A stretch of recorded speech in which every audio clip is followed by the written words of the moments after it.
Assalamualaikum guys, I hope you are fine. This lecture is recorded and this is the solution of your quiz on labor law, that is quiz 1, and it was based on section 6 to section 18 of IRA Industrial Relation Act 2012.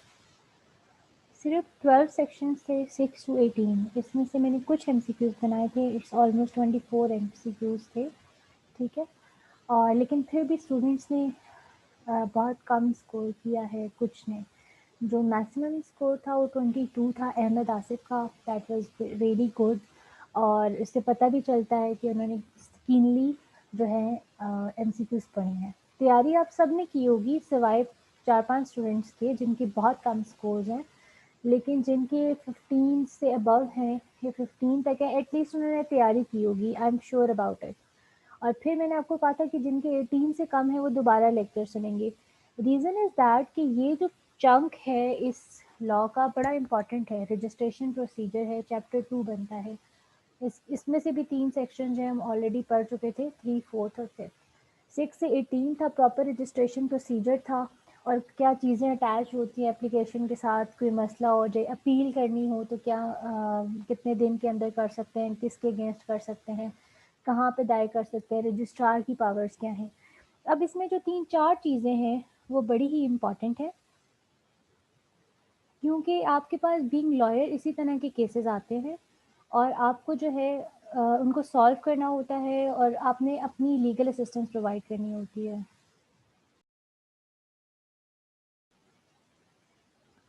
So what I was saying is that कि ये जो chunk है, ये जो chunk है इस law का, या 4 या मेन 5 सेक्शंस है इसमें।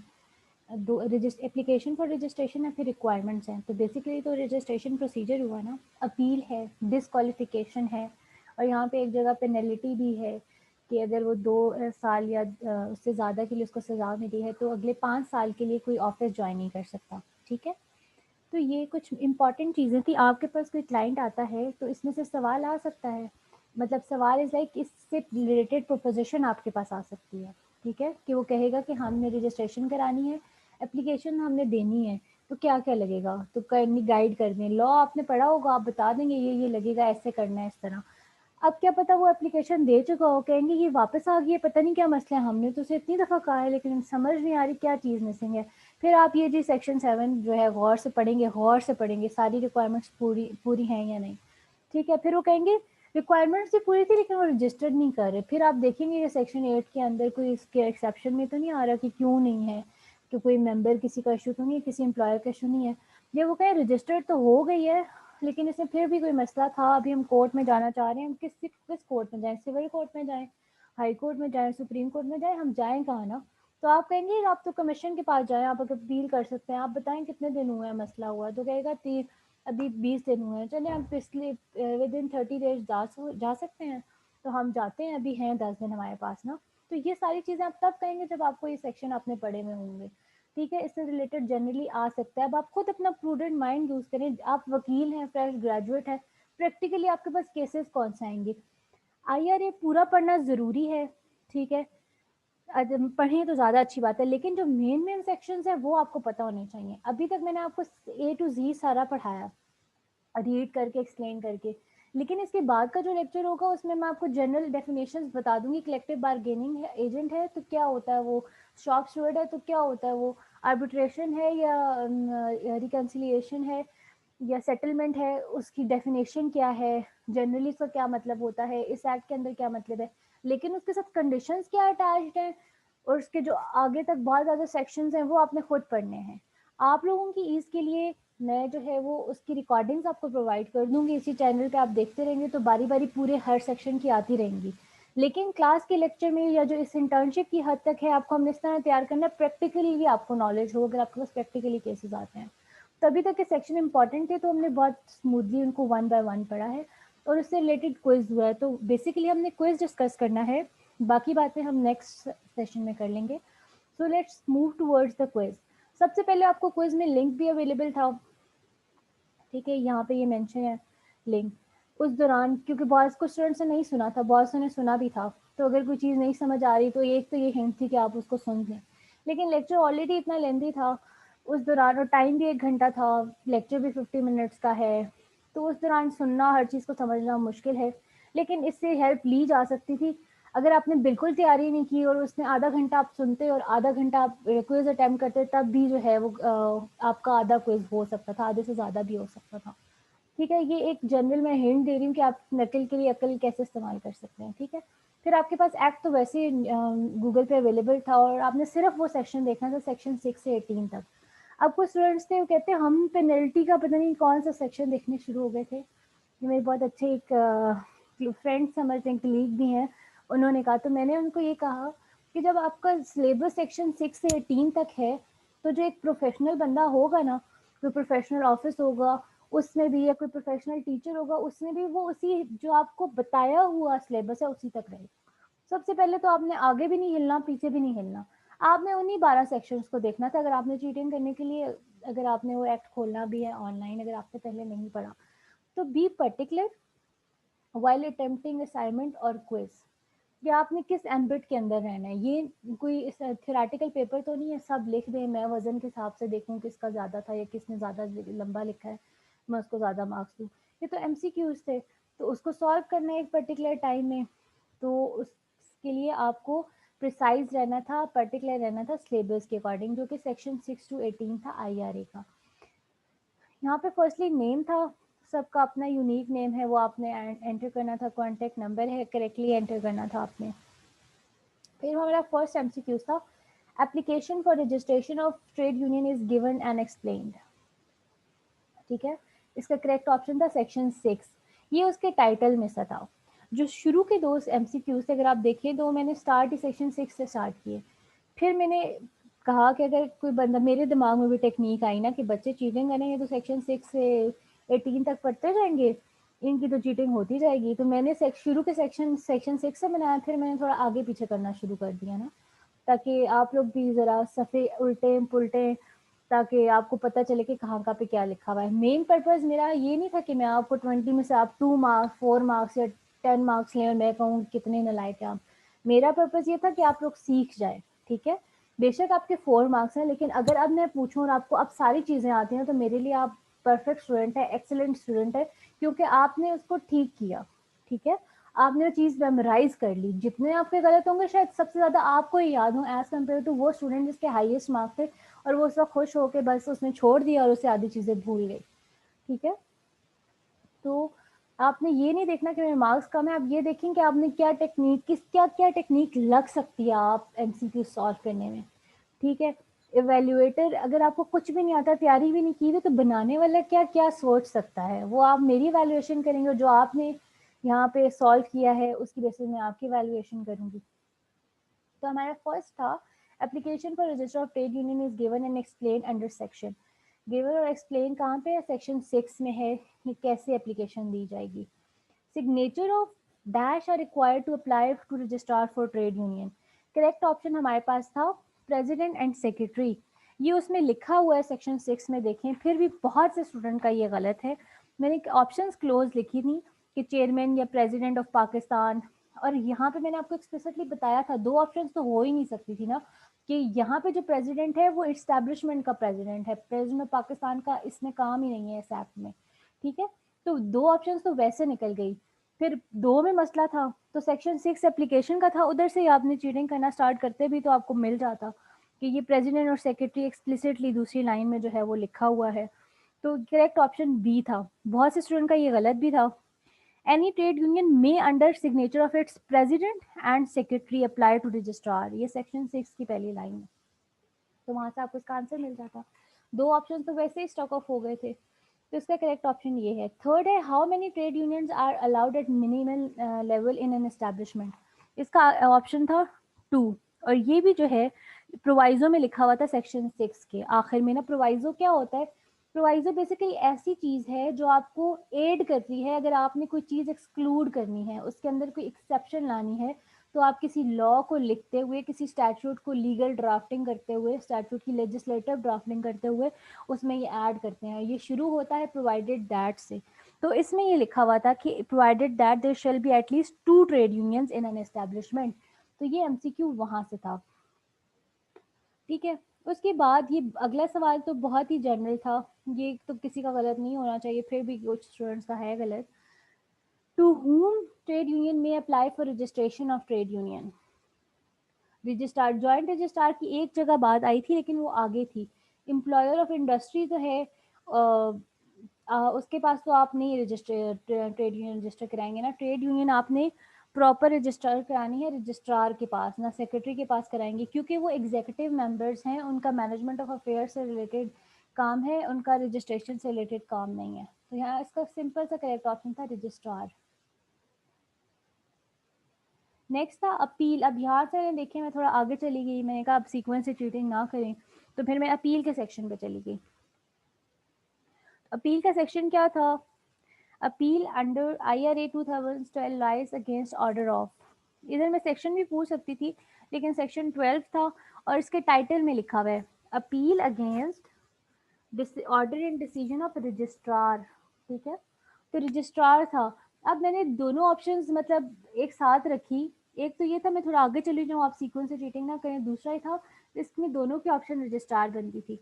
स्टूडेंट कंफ्यूज हो सकते हैं कि ऊपर भी रजिस्ट्रार है तो यहाँ पे शायद कोई और बंदा हो, मैम हर जगह रजिस्ट्रार रजिस्ट्रार तो नहीं देंगी, लेकिन मैम दे सकती हैं, मैम का दिमाग उल्टा भी चल सकता है। ठीक है, क्योंकि मैं चाहती हूँ कि आप सेक्शन के टाइटल तक को गौर से पढ़ें। ज़्यादातर आप लोग हेडिंग्स ही पढ़ते हैं पेपर्स में और अंदर आगे अपनी मर्जी से लिख आते हैं। तो इसका जो टाइटल था appeal against the order decision of registrar. ठीक है, ऑर्डर भी हो सकता था, मैं ये भी देख सकती थी appeal under IRA 12 lies against dash of registrar, order decision both both या नन, तो उसमें बोथ हो जाता, लेकिन यहाँ पे मैंने सिंपल पूछा है किसके पास किसके ऑर्डर के अगेंस्ट आप अपील कर सकते हैं, तो आप रजिस्ट्रार के ऑर्डर के अगेंस्ट कर सकते हैं अंडर सेक्शन 12। मेंबर और एन ऑफिसर में prefer an appeal with in dash days. इसमें कुछ स्टूडेंट्स का मुझे उस क्विज के दौरान मैसेज आया था ये तो आपने करेक्ट ऑप्शन नहीं दिया, ये 60 डेज है। तो मैंने उनको आंसर नहीं बताया, मैंने उनको तब भी कहा था आप एक्ट पढ़ें, आप मुझे बता दें 60 कहाँ लिखा है, मैं चेंज कर दूंगी MCQ का आंसर अभी भी।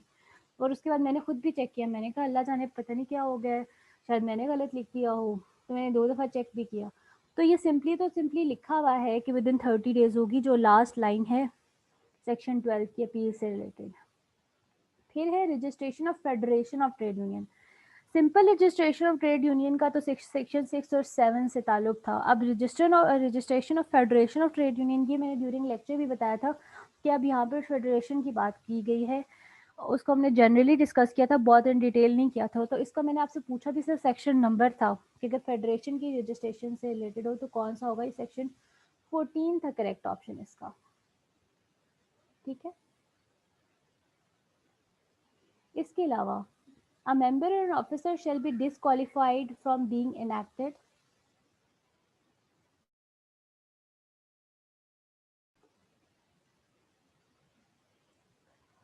सो यहाँ पे हमारा जो है डिसक्वालिफिकेशन से related next MCQ, a member or an officer shall be disqualified from being elected if he has been convicted for। वैसे तो ये बहुत सिंपल था लेकिन मुझे बहुत से स्टूडेंट ने फिर भी गलत किया, ज़्यादातर उन्होंने किया है जिन्होंने नहीं पढ़ा था। सबसे पहले तो डिसक्वालिफिकेशन आ गई फ्रॉम बीइंग इलेक्टेड, तो इसके लिए आपको सेक्शन ही पहले सेक्शन का टाइटल से पता चल जाता है, सेक्शन 18 है।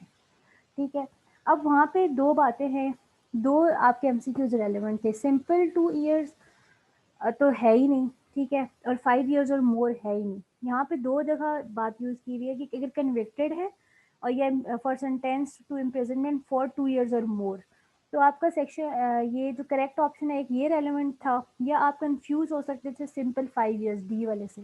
ठीक है, लेकिन स्टूडेंट्स ने उसके अलावा भी गलत किया, मतलब कोई और ऑप्शन भी चूज़ किए हैं, तो मैं उस पर हैरान थी कि आप कंफ्यूज होते तो सेकंड और फोर्थ में हो सकते थे कि ये दोनों बातें उसमें लिखी हुई हैं तो कन्फ्यूजन हो सकती थी। वैसे होनी नहीं चाहिए, स्टेटमेंट बिल्कुल क्लियर थी, लेकिन फिर भी स्टूडेंट हुए हैं। तो यहाँ पे जो करेक्ट ऑप्शन है 2 इयर्स और मोर, अगर इतने टाइम के लिए मतलब उसकी जो सज़ा है वो इसके अंदर फॉल करती है इतने टाइम के अंदर, तो वो अगले 5 साल के लिए वो जो है वो एक कोई भी एग्जीक्यूटिव की जो पोस्ट है वो नहीं ले सकता। ठीक है, he shall be disqualified from being or from being elected or from being an officer of trade union unless a period of 5 years has elapsed after completion of sentence। तब से है आफ्टर कंप्लीशन, जब ये sentence 2 या 2 से ज़्यादा जितने भी साल का होगा सेंटेंस कंप्लीट हो गया, उसके बाद भी वो 5 साल वहाँ पे काम नहीं कर सकता, ये बात थी वहाँ पे। और यहाँ पे हमने सिर्फ सज़ा पूछी थी कितने साल के लिए कम से कम सज़ा हो, तो तब वो डिस्क्वालीफाई होगा, वो 2 साल या से ज़्यादा थी, तो करेक्ट ऑप्शन डी। बी मतलब जनरली एज्यूम कर ले, second option correct. Registered trade union shall maintain the following. ये थोड़ा मैंने टेक्निकल करके बनाया था, और तो इतना भी नहीं है लेकिन थोड़ा सा था। सेक्शन 15 था, registered trade union to maintain और रजिस्टर, ये उसका टाइटल ही था। ठीक है, सेक्शन 15 पे आप जा सकते थे। अब पहले में मैंने लिखा रजिस्टर ऑफ मेंबर, ये जो थर्ड ऑप्शन है ये करेक्ट है। अब ये देखिए रजिस्टर ऑफ मेंबर्स तो आता है इस ऑप्शन में, register of receipt, register of meeting. अब सेकंड और थर्ड पॉइंट जो सेक्शन 15 में लिखा हुआ है उसमें रिसीप्ट और मीटिंग का वर्ड आता है, लेकिन उस तक रजिस्टर नहीं लगा हुआ। ठीक है, फिर इसी तरह रजिस्टर ऑफ मेंबर ठीक है, अकाउंट बुक भी ठीक है। अब दो एमसीक्यू ठीक है, लेकिन तीसरा रजिस्टर ऑफ मीटिंग नहीं है, मिनट बुक थी। ठीक है, तो सेकंड भी निकल गया, और ये करेक्ट ऑप्शन है, minute book and account book register of member. ये नीचे से शुरू हो रहा था, लाइक ए बी सी थे ना, तो सी बी ए इस तरह मैंने करके एक सीक्वेंस बनाया, और इसका करेक्ट ऑप्शन थर्ड था। स्टूडेंट्स ने काफ़ी गलत किया है। ठीक है, every registered trade union shall be a body corporate. Corpus juris या इसका मीनिंग हो सकता है कॉर्पोरेट बॉडी या कुछ, लेकिन करेक्ट ऑप्शन या करेक्ट वर्ड जो लिखा हुआ था सेक्शन में वो क्या था, बॉडी कॉर्पोरेट होगी। Every trade union shall be a body corporate. ठीक है, and it is mention in a section, section मुझे एग्जैक्ट याद नहीं है, लेकिन ये भी एक्सप्लिसिटली लिखा हुआ था। ठीक है, next is the ending date of year for annual statement of audited accounts received in expenditure is. इस एक्ट में अभी तक जितना हमने पढ़ा उसमें एक ही डेट ही 31 दिसंबर, नॉर्मली जैसे हमारा साल शुरू होता है, लेकिन जैसे टैक्स ईयर्स होते हैं, सेल्स टैक्स वगैरह, वो 30 जून तक होते हैं। ठीक है, और 1 जुलाई से उनका जो है वो नेक्स्ट ईयर काउंट होता है, जून से जून तक साल काउंट होता है। और ये ड्यूरिंग लेक्चर मैंने बताया था वो टैक्स ईयर होता है, लेकिन यहाँ पे हमारा जो annual statement of audited accounts या अकाउंट ऑडिट करने की रिसीप्ट की एक्सपेंडिचर की, आईआरए में इंडस्ट्रियल रिलेशन एक्ट में जो है जो ईयर इनका काउंट होगा वो का क्या होगा, 31 दिसंबर, जो नॉर्मल ईयर होता है। तो ये डेट करेक्ट थी। कुछ स्टूडेंट ने उसमें भी कंफ्यूज हो गए थे उस वक्त, एक दो मेरे मैसेजेस आए थे, तो इससे आपने कंफ्यूज नहीं होना। ठीक है, in how many days the copy of every alteration made in the constitution of trade union shall be sent to registrar। ये सिंपली लिखा हुआ था उन्होंने कि ऑल्ट्रेशन की जो है आप कॉपी देंगे कितने दिनों के अंदर, 15 दिनों के अंदर। Section 16 sub section 3, a copy of every alteration made in the constitution or registered trade union and of a resolution having effect of a provision of constitution shall be sent to registrar within 15 days। ठीक है, इसके आगे उन्होंने बताया भी था एक जगह पे कि 30 डेज कब हो सकती है, लेकिन यहाँ पे जो सिंपल अल्टरेशन की थी, in how many days copy of every alteration made in constitution, every भी इम्पॉर्टेंट है, ये कॉन्स्टिट्यूशन का वर्ड भी इम्पॉर्टेंट है, कॉन्स्टिट्यूशन ऑफ ट्रेड यूनियन। ठीक है, क्योंकि एवरी वहाँ पे ऑलरेडी लिखा हुआ है एवरी अल्टरेशन, तो उसका जो टाइम है वो है with in 30 days, sorry with in 15 days. मैं भी कंफ्यूज हो गई, मैं इसको फिर रिपीट करती हूँ। यहाँ पे जो करेक्ट ऑप्शन है विद इन 15 डेज है। 30 डेज एक और जगह पे है, वो हम आगे डिस्कस करेंगे, तो फिर मैं आपको बताऊंगी। आपने बिल्कुल गलत करे मार्क नहीं कर लेना, मेरे मुंह से गलती से जो है 1 मिनट पहले गलत ऑप्शन मैंने बोल दिया, मैं दोबारा नहीं बोलूँगी। विद इन 15 डेज इसका करेक्ट ऑप्शन है। Which of the following legislation shall not apply to register trade union or register of any trade union? ठीक है, अब ये यहाँ पे एक पॉइंट में लिखा हुआ था, यहाँ पे रजिस्टर्ड ट्रेड यूनियन की बात थी कि ये चीज़ें अप्लाई होंगी, लेकिन कुछ जो ये वाले एक्ट्स हैं ये अप्लाई नहीं होंगे। सेक्शन 13 था इनकॉर्पोरेशन ऑफ ट्रेड यूनियन। ठीक है, इनकॉर्पोरेशन का मैंने आपको मतलब बताया था, रजिस्ट्रेशन। ठीक है, और अब यहाँ पे लिखा हुआ है which of the following legislation shall not apply. ठीक है, और उस सेक्शन की जो सब सेक्शन 2 है सेक्शन 13 का, उसमें ये बात लिखी हुई है, shall not apply to any registered trade union and registration of any trade union. ना उसकी registration पे ना कोई registered already है तो उस पर ये एक्ट अप्लाई नहीं होंगे। लेकिन इसका जो करेक्ट ऑप्शन है वो नन है। वो कैसे है? अब सोसाइटीज रजिस्ट्रेशन एक्ट तो लिखा हुआ है और इस सेक्शन में भी लिखा हुआ है, लेकिन उसका ईयर क्या है? 1860 है सेक्शन में। यहाँ पे क्या लिखा हुआ है? 1869। कोऑपरेटिव सोसाइटीज एक्ट है, ठीक है, ये एक्ट ही लिखना था, ए सी अलहदा वैसे लिखा गया। कोऑपरेटिव सोसाइटी एक्ट था और यहाँ पे ये था 7 एक्ट 7 ऑफ 1925। यहाँ पे कोऑपरेटिव सोसाइटी एक्ट टी लिखना था, फिर एक्ट 7 ऑफ 1925 है ब्रैकेट में। यहाँ पे बुक में एक्ट 7 है, लेकिन यहाँ पे मैंने एक्ट 8 लिखा। VII रोमन में क्या है? 7 है। जो ओरिजिनल एक्ट है या बुक है या लॉ है उसमें एक्ट 7 ऑफ 1925 में ये 7 नंबर पे जो है ये लॉ आया था। लेकिन यहाँ पे जो मैंने ऑप्शन लिखी है उसमें 8 है। देखें VII 9 है तो ये 8 बन गया रोमन में। ठीक है, वैसे आपको रोमन आती होगी तो 10 तक तो एटलीस्ट आती होगी, जिनको नहीं आती तो वो मैंने आप बता दिया है। तो ये ऑप्शन भी निकल गई क्योंकि मैंने इसमें एक आई ज़्यादा लगा दिया, इसको 7 से 8 बना दिया रोमन वाला, तो ये ऑप्शन भी निकल गई। कंपनीज एक्ट, ठीक है, इसके साथ भी मैंने यही मस्ती की थी, लेकिन इसमें वो मैंने 7 से 8 नहीं, इसे मैंने 7 से 6 बनाया। ठीक है, ये XLVI ऑफ 1984 था। यहाँ पे मैंने एक्ट XLVI, ठीक है, ये मैंने लिख दिया, आखिर में मैंने 7 को 6 कर दिया। तो इस तरह से ये ऑप्शन भी इनकरेक्ट होगी, ऑल्दो ऊपर शुरू के पहले पहले नाम ठीक थे। लेकिन अगर आप किसी कम्पिटिटिव एग्जाम की तैयारी कर रहे हैं तो आप ये ना समझेंगे आपको बड़े ही सीधे MCQs आएंगे, बहुत टेक्निकल आएंगे।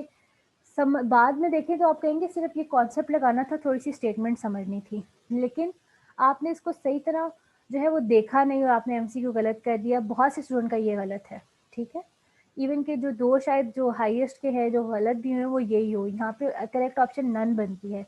सिर्फ जो नेक्स्ट पार्ट था, ऑल दो आधे ज़्यादा MCQ की स्टेटमेंट ठीक थी, लेकिन आखिरी पार्ट में थोड़ी चेंज थी। तो और मुझे करना भी चाहिए था। आप ये नहीं कह सकते कि देखें आपने नंबर इतना ये वाला नंबर चेंज कर दिया, उसकी तो ज़रूरत भी नहीं पड़ती, क्योंकि मुझे पता है आपके पास मेरे लेक्चर की रिकॉर्डिंग है, आपके पास लॉ सामने खुला हुआ पड़ा हुआ होगा, ये ऑनलाइन टेस्ट है, ये मेरे पास या क्लास में बैठ के नहीं देख रहे कि मैं देखूं कौन बच्चा चीटिंग करे, किसी ने मोबाइल तो नहीं खोला हुआ या कुछ, या एक दूसरे की तो चीटिंग नहीं करे, मैं तो ऐसा कुछ नहीं कर सकती।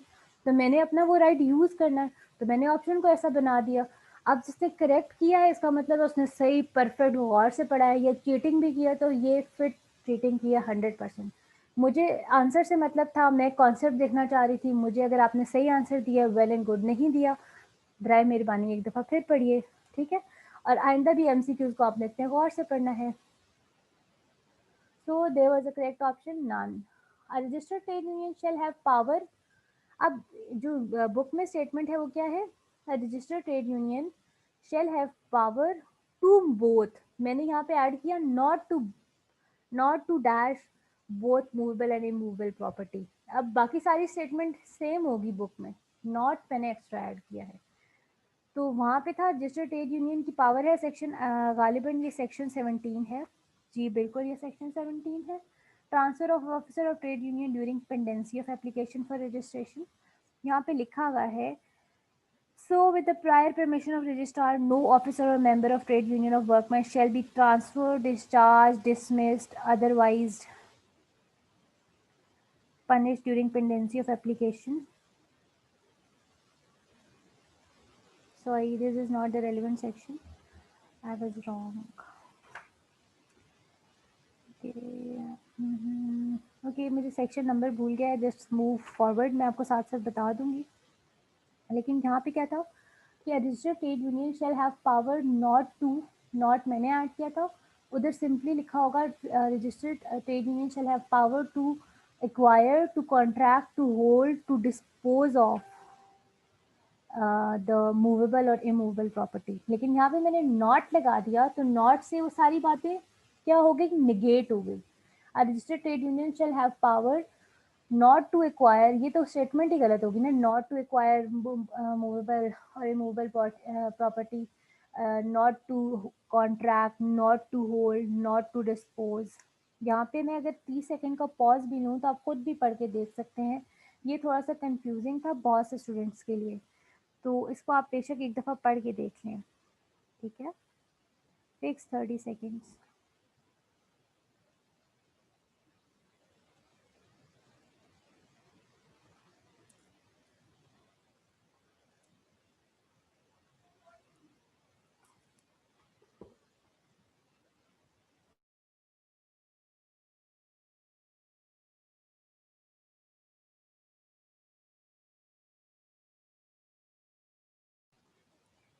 So it was section 13। मैं आपको पहले गलत सेक्शन 17 मैंने पढ़ लिया था, मैं देख रही थी उफ ये पता नहीं मैं कहाँ फंस गई हूँ, मुझे मैंने MCQs कहाँ से बना दिए। लेकिन ये सेक्शन 13 पे इनकॉर्पोरेशन से रिलेटेड ही था, जिसमें आपके एक और MCQ था जिस तक मैंने आपको कहा था मैं बता दूंगी कौन से सेक्शन में है, कि जिसमें लिखा हुआ है every registered trade union shall be a body corporate. तो ये वाला MCQ जो ऊपर था उसका रेलेवेंट सेक्शन भी सेक्शन 13 है, और इस वाले MCQ का भी सेक्शन रेलेवेंट 13 है। यहाँ पे लिखा हुआ है where it is registered shall have perpetual succession and a common seal and the power to contract to acquire, hold and dispose of property both movable and immovable। ठीक है, वो कर सकती है ये सारे काम, लेकिन मैंने स्टेटमेंट में नॉट लगा दिया, तो यहाँ पे स्टेटमेंट जो ऑप्शन हो गई वो नन हो गई। ठीक है, certificate of registration shall be issued under section. जब मैंने आपको लेक्चर बताया था तो वहाँ पे इशुएंस के लिए जो है वो मैंने आपको बताया था, इशुएंस का टाइटल दिया था मैंने, जो है जो करेक्ट सेक्शन था उसके साथ सेक्शन 19 सॉरी सेक्शन 9 के साथ 10 जो है। अब 9 का जो टाइटल है रजिस्ट्रेशन सिंपल, और 10 का टाइटल है सर्टिफिकेट ऑफ रजिस्ट्रेशन। ठीक है, लेकिन उसमें जो बात है वो जो है वो 9 में पूरी हो रही है। 10 में सिर्फ वो ये कह रहे हैं कि ये जो आपको सर्टिफिकेट इशू हो गया है कहाँ पे हो गया, अंडर सेक्शन 9। वो आपका कंक्लूसिव एविडेंस होगा कि आपकी रजिस्टर्ड जो ट्रेड यूनियन है वो ड्यूली रजिस्टर्ड हो गई है। असल में जो इश्यूएंस हुई है वो क्या है, सेक्शन 9 के अंदर। इस वजह से आपका जो है सेक्शन 9 में जो है लाइन 3 देख लें, on receipt of application for registration the registrar shall ensure compliance of section 7 and 8 of this act, issue the registration certificate. Issue का वर्ड यहाँ पे सेक्शन 9 की जो है थर्ड लाइन में आया, तो इशू सेक्शन 9 के अंडर होगी। 10 में सिर्फ वो ये कह रहे हैं कि जो सेक्शन 9 में आपका रजिस्टर्ड हो के सर्टिफिकेट मिला है ना, वो कंक्लूसिव एविडेंस है रजिस्ट्रेशन ऑफ ट्रेड यूनियन का। ठीक है, सर्टिफिकेट ऑफ रजिस्ट्रेशन ये सेक्शन 10 में था, ये मैंने इसके साथ लिंक भी कर दिया है। एविडेंस ऑफ रजिस्ट्रेशन है, सर्कमस्टांशियल एविडेंस है, नेसेसरी एविडेंस है। ये बातें ठीक हो सकती हैं, लेकिन जो मेन वर्ड यूज़ किया गया है बुक में वो क्या है, कंक्लूसिव एविडेंस। ठीक है, इवन के केसेस में भी इस पे बड़ी डिबेट होती है कि जी सेक्शन 10 में लिखा हुआ है कि कंक्लूसिव एविडेंस सिंपली सर्टिफिकेट होगा, अगर हमारे पास और चीज़ें इस वक्त मौजूद नहीं है, हम कह रहे हैं कि हमसे वो चोरी हो गई हैं, हमसे वो गायब हो गई हैं, हम पेश नहीं कर सकते, तो इसकी भी रीज़न है। इसकी रीज़न क्या है, इसकी रीज़न ये है कि हमारे पास जो है सिंपली कंक्लूसिव एविडेंस है ये सर्टिफिकेट ऑफ रजिस्ट्रेशन, और लॉ जो है बाउंड है, लॉ ने खुद लिखा हुआ है सेक्शन 10 में कि ये कंक्लूसिव एविडेंस होगा, ये एडमिसिबल है, आप इसकी बेसिस पे जो इसके एनालिसिस की बेस पे हमें कुछ तो रिलीफ ग्रांट करें जज साहब। ये बात होगी आर्गुमेंट्स में। Can a registration of trade union be cancelled if trade union has not failed to submit its annual return to the registrar. Book में लिखा हुआ है registration of trade union be cancelled if trade union has not, अब मैंने लगाया simple statement की has failed to, can को छोड़ दें, a registered trade union be cancelled वो हो सकती है कैंसिल अगर वो फेल हो जाती है, लेकिन नॉट फेल्ड, अब वो फेल नहीं हुई, समझ नॉट फेल्ड मतलब उसने एनुअल रिटर्न जमा कराया है, तो तब फिर तो अगर एनुअल रिटर्न जमा करा के भी वो कैंसिल हो सकती है, नहीं, तो यहाँ से इस तरह इसका आंसर नहीं हुआ। ठीक है, if a trade union submit its annual return it is not failed to submit, मतलब सबमिट करा दिया, तो फिर उसकी कैंसिलेशन क्यों होगी भाई। तो ये जो सवाल है इसका आंसर क्या है, नो हो गया। ठीक है, ये बहुत से स्टूडेंट्स का गलत था। स्टेटमेंट को पढ़ने की कोशिश करें। और मुझसे आगे भी इसी तरह के क्विज़ की उम्मीद रखें, इससे ज़्यादा कॉम्प्लिकेटेड। क्योंकि रीज़न ये नहीं है कि मैं आपकी इंटेलिजेंस चेक करना चाह रही हूँ, I want you to be mindful active. कल को आपने आर्गुमेंट्स खड़े होकर आर्गुमेंट्स करने हैं कोर्ट में, एनआईआरसी में, ठीक है, आपके पास लेबर केस आया है, तो आप ये छोटी-छोटी चीज़ें नोट करेंगे। कभी-कभी हाई कोर्ट में एक डेफिनेशन पे कितनी-कितनी हेयरिंग्स होती हैं कि इसकी असल डेफिनेशन क्या होगी। आप देखते हैं ना, डेफिनेशन की बेसिस पे सर्च करते हैं प्राइमरी एविडेंस, सेकेंडरी एविडेंस, उस पे भी इतनी हेयरिंग्स हो जाती हैं कि कौन सी ऐसी डेफिनेशन हो जो रिलायबल भी हो और जो फिट बैठ रही हो केसेस पे। तो इसलिए मैं आपको इतना गौर करा रही हूँ, अदरवाइज इसका अलावा मुझे और कोई सवाब नहीं मिल रहा। If registrar simply deems fit, यहाँ पे मैंने सिंपली डीम्स फिट ना, सिंपली का वर्ड इसलिए ऐड किया कि सिंपल कैंसिलेशन की बात है, ठीक है। सबसे पहले तो कैंसिलेशन ऑफ रजिस्ट्रेशन आ गई, तो उसका रेलेवेंट सेक्शन जो हम देख लेंगे सेक्शन 11 है, हम इस पे पहुंच जाएंगे, ठीक है। अब इसका सेक्शन जो है sub section section 11 sub section 2 जो है, इसमें लिखा हुआ है ये कि when a registrar is of opinion कि registration of trade union should be cancelled, that registration of trade union अब कैंसिल हो जानी चाहिए, he shall submit an application. Complaint, written instrument ये ठीक हो सकती हैं, कंप्लेंट आगे कहीं वर्ड यूज हुआ है, लेकिन जहाँ से मैंने लिया है वो सेक्शन 11 है, ठीक है, कैंसिलेशन। और आपके सिलेबस में भी सेक्शन 11 इंक्लूड था, आगे बेशक कहीं कंप्लेंट की बात हो, मैंने तो जो सिलेबस दिया है मैंने उसमें से एमसीक्यू बनाया है, उसके अंदर सेक्शन 11 में ये बात है। वहाँ पे उन्होंने एप्लीकेशन का वर्ड यूज़ किया गया सब सेक्शन 2 में। मैं साथ साथ आपको जगह भी इसलिए बता रही हूँ कि आपको पता चले, आप ये ना कहें कि ये तो बड़ा मुश्किल था, हमें तो मिल ही नहीं रहा था, ये सब हो सकता था, ठीक है। यहाँ पे उन्होंने लिखा हुआ है कि एप्लीकेशन देगा किसको, कमीशन को एप्लीकेशन देगा। कौन देगा, रजिस्ट्रार। कब देगा, जब वो सिंपली डीम्स फिट। कंप्लेंट किसी और सिचुएशन में हो सकती है, लेकिन सिंपली अगर वो सिंपल उसको लग रहा है कि कैंसिलेशन होनी चाहिए, ठीक है, is he is of opinion that registration should be cancelled, तो उस वक्त वो क्या देगा, कमीशन को एक एप्लीकेशन देगा, ठीक है। हु में order for cancellation of trade union, कौन कर सकता है, इंडस्ट्री कोई बंदा तो नहीं है ना, इस्टेब्लिशमेंट मतलब कोई आप बिल्डिंग के सामने खड़े होकर तो नहीं कहेंगे ना ये कागज़ है, ए बिल्डिंग, ए इस्टेब्लिशमेंट, ए एग्जेक्टिव बॉडी, ये इसको कैंसिल कर दो, ये ऐसे तो नहीं होता ना, कोई बंदा होगा। आप कंफ्यूज आप होते भी तो किन दो ऑप्शन में, रजिस्ट्रार या कमीशन में, तो हाईएस्ट पोस्ट पे कौन होता है, कमीशन, वो कैंसिलेशन ऑफ ट्रेड यूनियन का ऑर्डर कर सकता है। रजिस्ट्रार सिंपल कैंसिलेशन कर सकता है, लेकिन ऑर्डर फॉर कैंसिलेशन, ऑर्डर का वर्ड यूज हुआ है, तो वो कौन करेगा, कमीशन। और यहाँ पे कमीशन के स्पेलिंग में एक एम की कमी है, ये मेरी गलती है, ठीक है, आप लोगों ने सही लिखना है। Registrar is not legally obliged to cancel registration of trade union on permission or order of commission.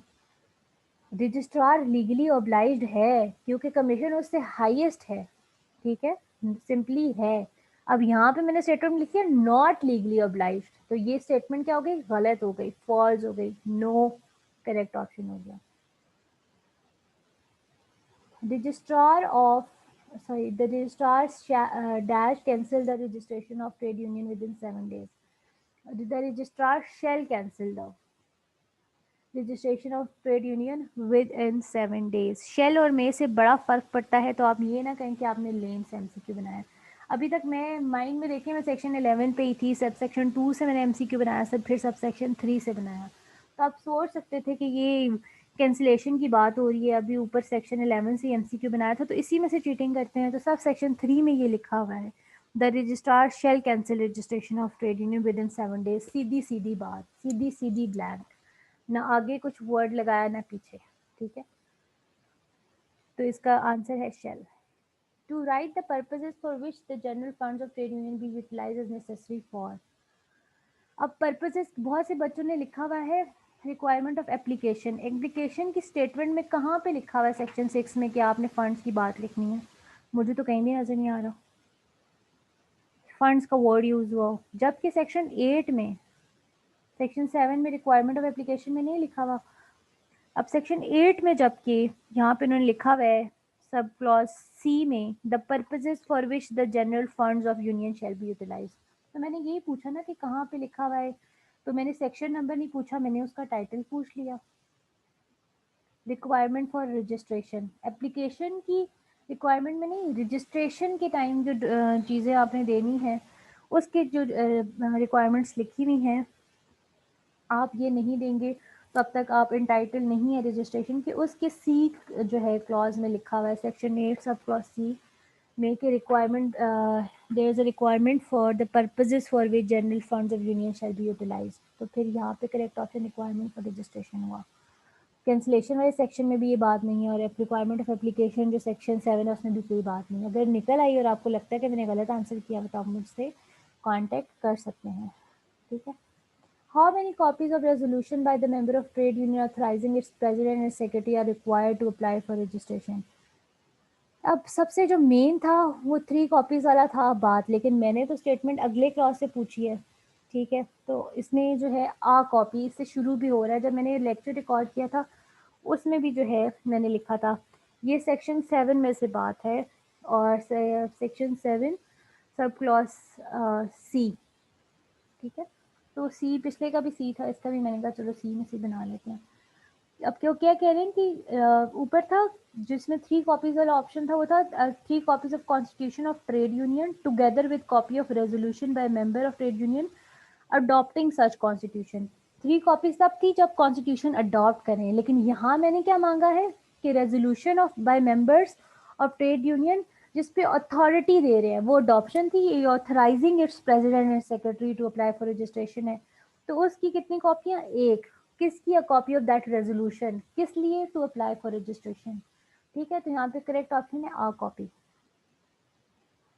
अल्हम्दुलिल्लाह, बस एक एमसीक्यू रह गया, इस पे भी थोड़ा सा जोर लगाते हैं। Provisions related to trade union of workmen not entitled to registration are discussed in section 8।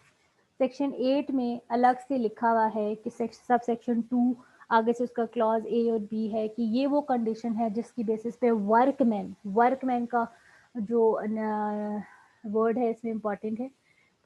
अलहदा से जो कैंसिलेशन के लिए जो है या नॉट एंटाइटलमेंट के सेक्शन 11 हो सकता है, लेकिन यहाँ पे वर्कमैन का वर्ड यूज हुआ था। Related to trade union of workman not entitled to registration under discussed under section 8।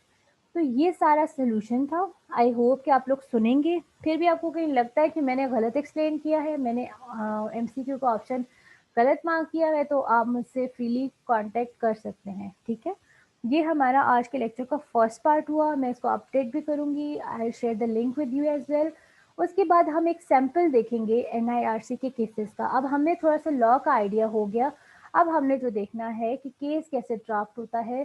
Simple plaint जो होती है हमने अभी तक सीखी है, उससे क्या फ़र्क है इस केस की ड्राफ्टिंग का, ठीक है। ड्राफ्टिंग भी आपकी अच्छी हो, being fresh graduate that is more than enough. उसके बाद प्रैक्टिकल चीज़ें आप आहिस्ता आहिस्ता सीखते हैं। कोई एक चीज़ तो आपकी कुछ किसी बेहतर हाल में हो, तो मेरी तो कोशिश है दोनों साइड्स प्रैक्टिकल भी और थ्योरेटिकल भी एक अच्छी सिचुएशन में हो, और आप जब फ्रेश ग्रेजुएट आएँ। लेकिन अगर आप उस पर आपको लगता है कि आप प्रैक्टिकली इतना सीख नहीं रहे, आपको अपॉर्चुनिटी नहीं मिल रही, तो आपकी थ्योरेटिकल तो आपके हाथ में ना, प्रैक्टिकल तो चलो आपका जो सीनियर है या आपको जो अपॉर्चुनिटी इजीली मिली उसमें उसका कसूर था कि वहाँ से आप नहीं सीख पा रहे, लेकिन थ्योरेटिकल में तो आप खुद एफर्ट कर सकते हैं। तो आपने अब चीज़ों को इसी तरह एनालाइज करना है जैसे मैंने एमसीक्यूज आपके बनाए, जिस प्रूडेंट माइंड से, प्रूडेंट मतलब होशो हवास में, और जिस रीजनेबिलिटी के साथ आपने स्टेटमेंट और एमसीक्यू को पढ़ना था और आंसर करना था, ठीक है। नो मैटर आपने 24 में से 0 भी लिए हैं, मुझे कोई मसला नहीं है, मैं किसी को नहीं कहूँगी पर्टिकुलरली कि हाय आपने 0 लेनी है। मुझे ये है कि अगर आपके 0 थे और अब आपको ये 24 एमसीक्यू आते हैं, तो मैं आपके लिए इस तरह क्लैपिंग करूँगी, ठीक है। और मुझे अच्छा लगेगा कि आपने कुछ सीख लिया है। तो try to learn at every moment, ठीक है। और जो सीखें आगे बाकियों के साथ शेयर करें, उनको भी सिखाएं, ठीक है। Wish you best of luck, we will meet in the next session. Thank you, अल्लाह हाफिज़।